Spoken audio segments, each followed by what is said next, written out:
चलिए प्रश्न को पढ़ते हैं। इस प्रक्रिया का नाम बताइए जिसमें युग्मकोद्भिद से बिना निषेचन के ही बीजाणुद्भिद बन जाता है। इस प्रश्न में हमें यही बताना है कि कौन सी प्रक्रिया होती है जिसमें युग्मकोद्भिद से बिना निषेचन के ही बीजाणुद्भिद बन जाता है। तो आइए देखते हैं इस प्रश्न का हल। सबसे पहले जो है इस प्रश्न में हम बात करेंगे मुख्य अवधारणा की। मुख्य अवधारणा इस प्रश्न में हमारे हो जाएगा पीढ़ी एकांतरण। तो इसकी बात करें तो ये क्या होता है, पादप जीवन में बात करें, पादप जीवन चक्र या प्रत्येक कह सकते हैं पादप के जीवन चक्र में जो है दो प्रकार की पीढ़ियां होती हैं। एक होता है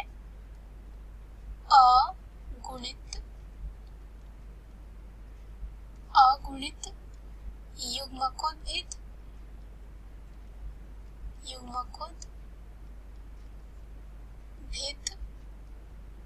दूसरा होता है बीजाणुद्भिद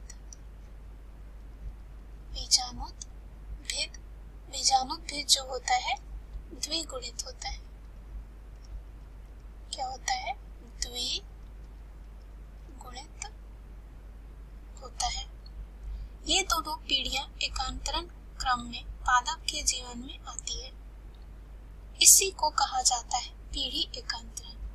और विभिन्न पादप जातियों में कह सकते हैं अलग अलग जीवन चक्र या कह सकते हैं ये देखा जाता है। पहला जो होता है कह सकते हैं अगुणित जीवन चक्र।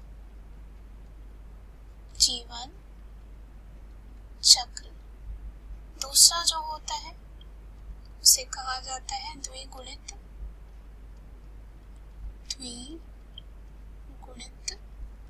जीवन चक्र। और तीसरा आता है उसे कहा जाता है मिश्रित जीवन चक्र या कह सकते हैं अगुणित द्विगुणित जीवन चक्र। तो इसमें क्या होता है, अगुणित जीवन चक्र की बात करें तो इस प्रकार के जीवन चक्र में मुख्य पादप युग्मकोद्भिद पीढ़ी को निरूपित करता है।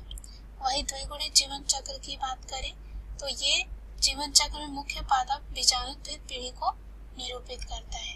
वही मिश्रित की बात करें तो इस प्रकार के जीवन चक्र में मुख्य पादप युग्मकोद्भिद पीढ़ी को निरूपित करता है जिसमें समसूत्री विभाजन द्वारा अगुणित युग्म बनते हैं और युग्मकों के संलयन से द्विगुणित युग्मनज का विकास होता है। उसके बाद युग्मनज से जो है बीजाणुद्भिद का विकास होता है। अब हम बात करते हैं यहाँ पे जो प्रक्रिया होती है जिसमें युग्मकोद्भिद से बिना निषेचन के ही बीजाणुद्भिद बन जाता है तो उसे कहा जाता है अपयुग्मन।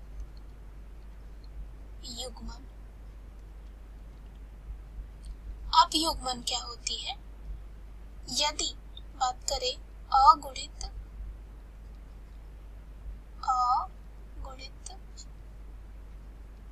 भ्रूण कोश, अगर अगुणित भ्रूण कोश के अंड कोशिका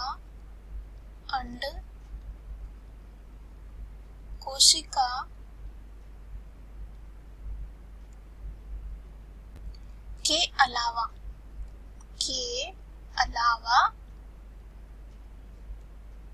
दूसरी कोशिका जैसे कि हो सकता है सहायक कोशिका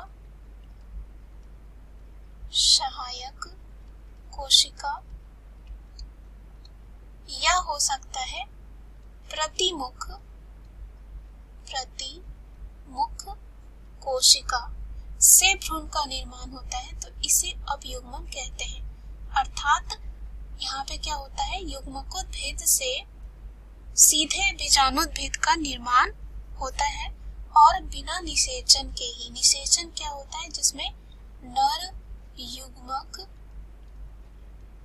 और मादा